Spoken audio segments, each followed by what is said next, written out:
बिस्मिल्लाहिर्रहमानिर्रहीम। स्टूडेंट, अब हम एक इंतहाई इम्पोर्टेंट किस्म की फंजाई जो है वो डिस्कस करते हैं कि पक्सीनिया जो है ये रस्ट की बीमारी जो है वो प्रोड्यूस करती है हमारी मोस्ट इम्पोर्टेंट क्रॉप वीट के ऊपर। रस्ट इसलिए इसको कहते हैं क्योंकि ये आप देख रहे हैं जैसे डायग्राम में एंड पिक्चर में कि ये जो है वो स्टेम वगैरह के ऊपर इसके एपिडर्मिस के बिल्कुल नीचे ये जो है वो ब्राउनिश से कलर के जो है वो स्पोर्स प्रोड्यूस करती है जिसको यूरिडोस्पोर्स कहते हैं। उनकी वजह से ये इसका कलर जो है वो रस्ट लाइक होता है, इसलिए हम इसको रस्ट फंजाई भी कहते हैं। तो ये बहुत सारे क्रॉप जो है हमारी जो क्रॉप है इम्पोर्टेंट क्रॉप वीट जो है वो उसके यील्ड की कमी का बायस बनती है।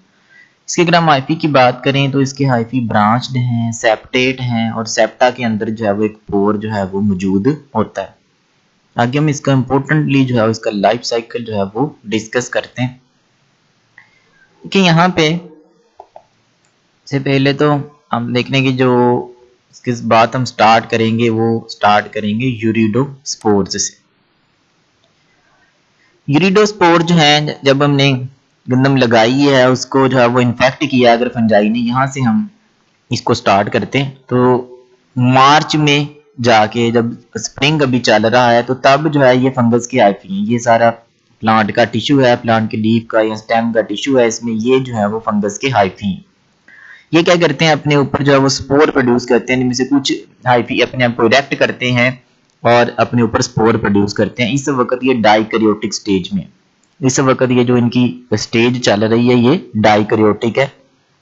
डाइकैरियोटिक स्टेज के अंदर यहाँ पे ये हाइफी जो है वो मौजूद है। तो डाइकैरियोटिक मतलब दो न्यूक्लियस है, एक हैप्लॉइड है दूसरा भी हैप्लॉइड है। तो ये यहाँ पे एपिडर्मिस के बिल्कुल नीचे जो है वो स्पेशल स्पोर्स बनाते हैं जिनको यूरिडोस्पोर्स कहते हैं या यूरिडिनोस्पोर्स भी कहा जाता है। इनका कलर जो है वो रस्ट लाइक होता है, इसी की वजह से इसको हम रस्ट फंजाई कहते हैं। तो जब ये बनते हैं तो एपिडर्मिस को फाड़ के एपिडर्मिस रप्चर हो जाती है तो ये हमें एक्सपोज्ड नजर आते हैं। तो ये जो है जब यहाँ से सेपरेट होंगे, ये स्पोर जो है जब यहाँ से सेपरेट होते हैं तो फिर जो है वो ये क्या करते हैं आगे फर्दर जो है वो नए प्लांट के ऊपर जाके उसको इन्फेक्ट करते हैं, किसी लीफ के ऊपर गिरेंगे या स्टेम के ऊपर, वहां पे ये अपने आप को जर्मिनेट करवाते हैं। जर्मिनेट करवाने का इनका तरीका कार ये होता है कि जहां पे जाके ये गिरते हैं वहां पे एक ट्यूब सी बनाते हैं। वो ट्यूब जब स्टोमेटा के ऊपर पहुंचती है तो वहां पे स्वेल कर जाती है और फिर वहां से स्पेशल हाइफी स्टोमेटल पोर के जरिए से प्लांट के अंदर चला जाता है। वहां पे जाके फिर ये अपने आप को ग्रोथ करते रहते हैं और ये सिलसिला जारी रहता है। मतलब यहाँ से यूरिडोस्पोर बने हैं, नए प्लांट के ऊपर चले जाएंगे, वहां पे भी इंफेक्शन करने के बाद यूरिडोस्पोर बनेंगे। ये सिलसिला यूं ही चलता रहेगा। मार्च गुजर जाएगा, फिर जब मई में आ जाएंगे, जब सीजन एंड होने लगता है तो अब जो है फंजाई वो स्पोर जो प्रोड्यूस करती है वो कहलाते हैं टीलियोस्पोर्स। अब यूरिडोस्पोर नहीं बनेंगे बल्कि मई में जाके जो स्पोर्स बनेंगे वो कौन से होंगे? टीलियोस्पोर्स। टीलियोस्पोर जो है वो जो है वो बाई सेलुलर है, मतलब इसमें दो सेल होते हैं और दोनों सेल जो है वो डाइकैरियोटिक है, दो दो न्यूक्लियस होते हैं। हर सेल के अंदर जो है वो दो न्यूक्लियस है और ये स्पोर जो है वो टैपर्ड होते हैं, इनके दोनों एंड जो है वो टैपर्ड होते हैं, साइड से ये टैपर्ड है। जब ये फिर यहाँ से टीलियोस्पोर जो है ये ओवर विंटर करते हैं सॉइल में। जब फसल को काट लिया जाता है तो ये जो टीलियोस्पोर्स होते हैं ये ब्लैकिश कलर के जो बने होते हैं ये फिर गिर जाते हैं सॉइल में। सॉइल में जब ये जर्मिनेट करते हैं, ये इनकी जर्मिनेशन है। जर्मिनेट करने के बाद इनके हर एक सेल के अंदर जो ये एक सेल था, एक सेल ये है, ये दो जो है वो इनके अंदर सेल है। मतलब यहाँ पे आप देख रहे हैं कि ये एक सेल है और एक ये सेल है।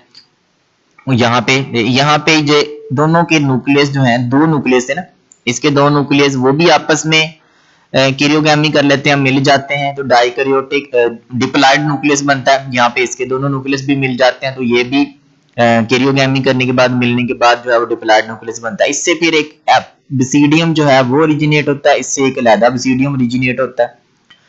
तो ये जो डिप्लॉइड न्यूक्लियस था वो करता है मियोसिस।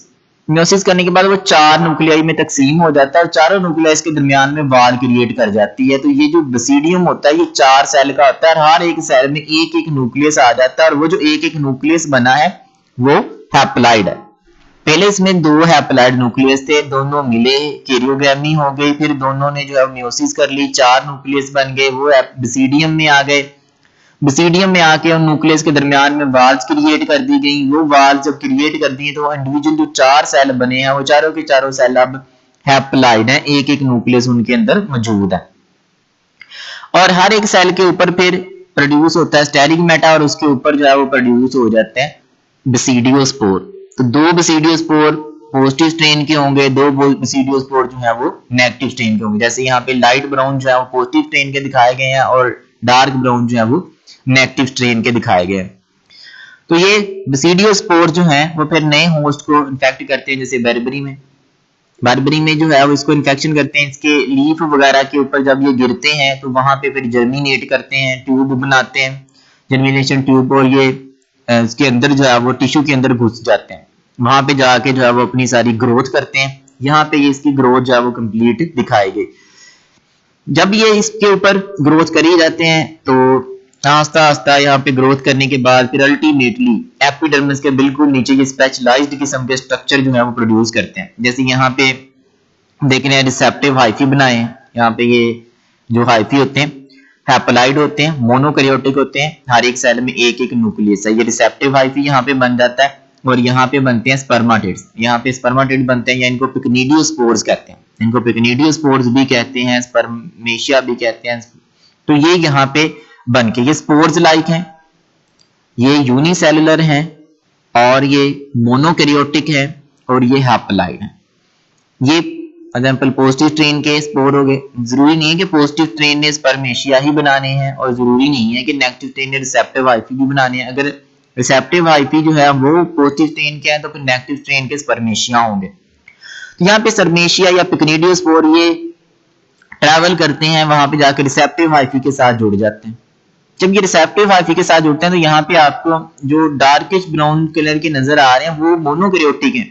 लेकिन जब यहां से एक स्पर्मेशिया आके मिलता है रिसेप्टिव हाइफी के साथ तो वो अपना न्यूक्लियस ट्रांसफर कर देता है उस रिसेप्टिव हाइफी में, और उस रिसेप्टिव हाइफी के जो सारे सेल हैं फिर वो आस्ता डाइकैरियोटिक हो जाते हैं। वहां से फिर ये नए हाइफी बनते हैं। जैसे ये आपको येलो कलर के हाइफी बनते नजर आ रहे हैं, ये सारे क्या है, ये हाइफी जो है वो डाइकैरियोटिक स्टेज है।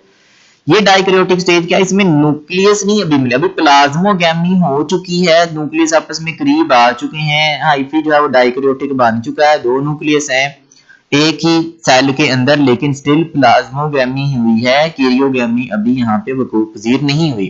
तो ये जो ऐसे हाइफी बनते हैं जो कि डाइकैरियोटिक होते हैं, उनसे फिर आगे स्पोर्स बनते हैं। उनके हर एक इंडिविजुअल सेल, हाइफी का इंडिविजुअल सेल जो है वो स्पोर में कन्वर्ट हो जाता है। इस तरह के स्पोर्स को हम एशियोस्पोर्स कहते हैं। और अगेन ये क्या है, ये डाइकैरियोटिक हैं और इनके अंदर दो न्यूक्लियस हैं, और दोनों न्यूक्लियस जो है वो क्या है, हैप्लॉइड है।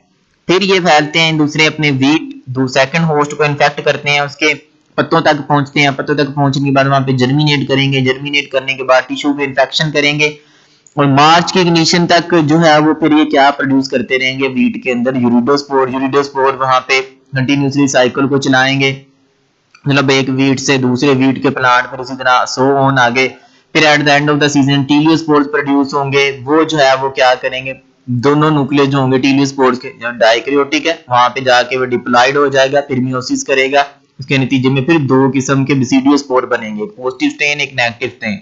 वो बारबेरी प्लांट के ऊपर वहां पे जर्मिनेट करेंगे दोनों किस्म के स्ट्रेन, और एक स्ट्रेन जो है वो स्पर्मेशिया बनाएगा, दूसरा जो है वो कोई भी रिसेप्टिव हाइफी बनाएगा, एक से फिर जो है वो स्पर्मेशिया रिसेप्टिव हाइफी तक, वो वहां से फिर डाइकैरियोटिक स्टेज अटेन हो जाएगी, डाइकैरियोटिक एशियोस्पोर बनेंगे, वो फिर वीट तक आएंगे। यूं ये लाइफ साइकिल जो है इस पक्सीनिया का अपने आप को रिपीट करता रहता है। उम्मीद आपको समझ आई होगी। Thank you.